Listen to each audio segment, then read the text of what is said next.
In this video, we're going to be looking at optical storage. Now, Cambridge says you need to be able to describe the operation of optical storage.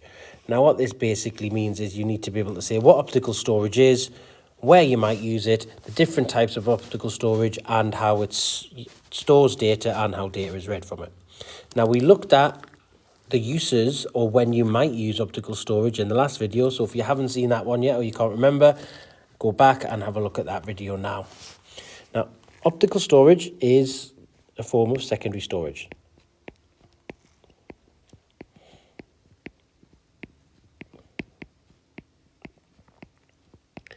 Now, this means that data is not lost when power is lost, so you would use it to save files or programs or backups of something, and so you could come back and use it later.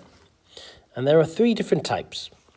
Now, to be classed as optical storage, all you need to be able to do is read the data with a light beam, all right? Or if you want, a laser. That's all it has to have.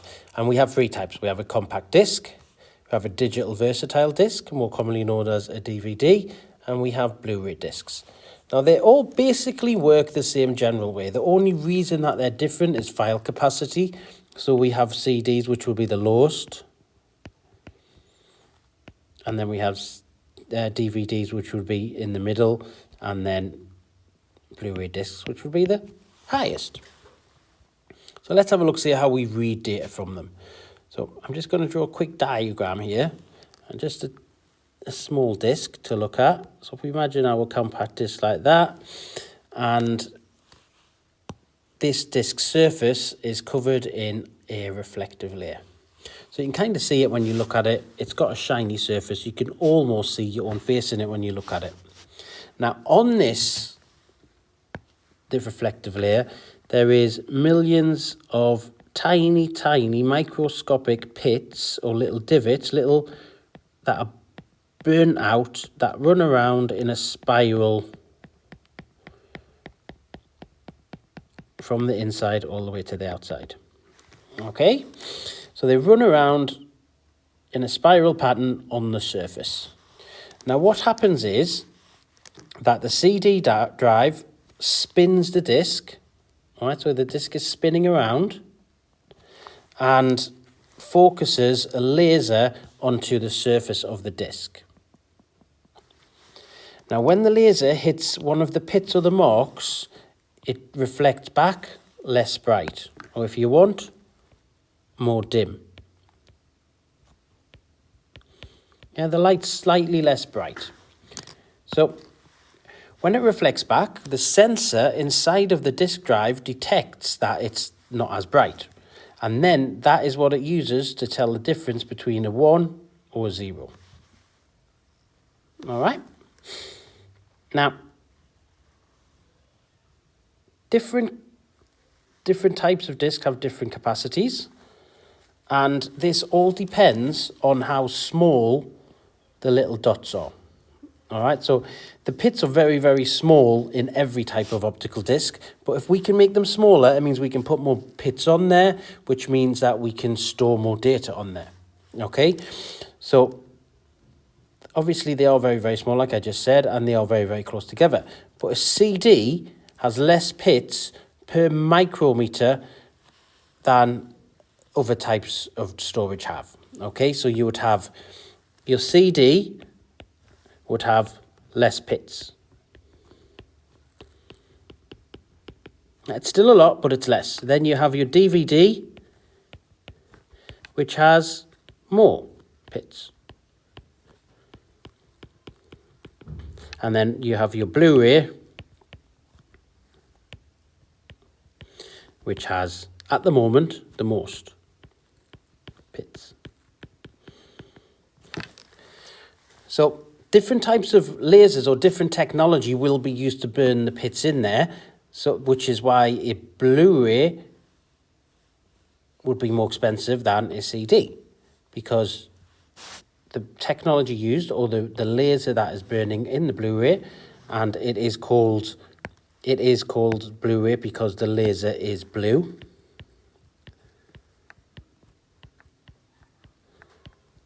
right, or a Blu-ray if you want. It's blue, and it makes them really, really small. It's a different type of technology that is used for CD, and again, a different type of technology that is used for Blu-ray. But the only difference is that the holes or the pits are smaller. And that's how we can fit more on, because smaller pits means more space. Okay, so let's have a look at some different types of technologies when we're using optical. So we have write once access.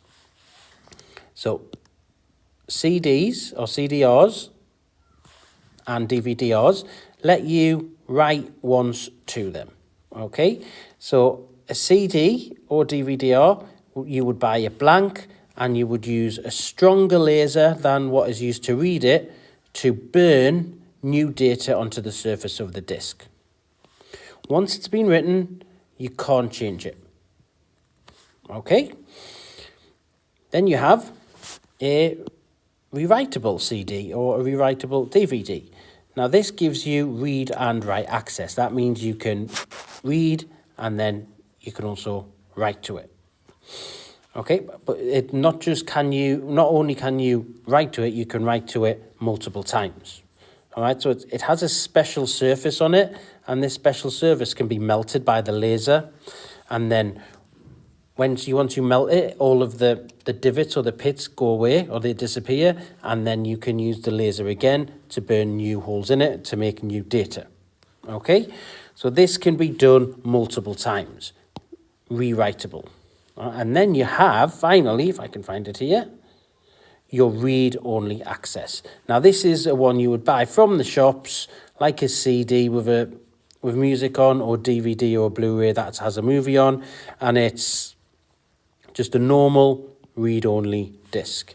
It has the patterns already stamped on, and it was done in the factory during manufacture, and it cannot be changed. You cannot change it. Okay, it's made out of a special type of disc that is burnt in at the factory level, and it can't be rechanged. Whereas write once, you can do it once because it comes blank and you can use your own equipment to do it. And rewritable has a special layer on that allows you to melt and reform the top layer so you can rewrite to it again. All right, finally, we'll just finish off with looking at some examples of capacity and the advantages and disadvantages. So a CD, you're normally looking at around about 80 minutes of music. A DVD, normally a few hours of video. Okay, so you can see there's quite a big difference between 80 minutes of an audio file and several hours of actual video, and decent quality video. Okay, but then you have finally the biggest one, that is Blu-ray, which is done at a higher resolution. So that means that the video stored on a Blu-ray disc will not be the same as a video stored on a DVD disc, which means that for every frame, there is more pits that need to be burned. And you're looking at around about, I mean, again, several hours, I'll say. I'm not going to say an exact number of hours because maybe anywhere between 2 and 4. Several hours. About the same amount as on a DVD, but the difference is the resolution of the thing that you're watching is much higher, and higher res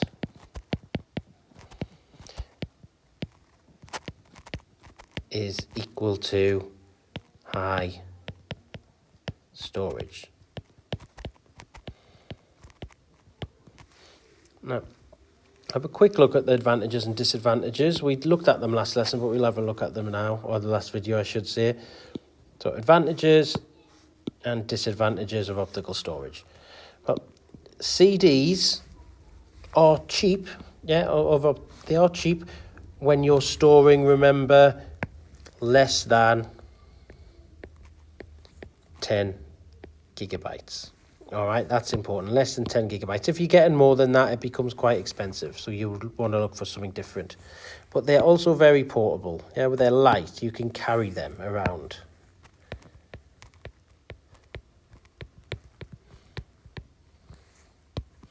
Some disadvantages. Standard DVDs are read-only, so you need to buy special ones to write on and special ones again to rewrite on. And they're very easily broken or scratched. They're not durable. So you're probably not going to use them to give to students or something like that that will be carrying them around in their bags all day because they could get broken. All right, so that is optical storage. And hopefully I'll be able to fit it on the screen.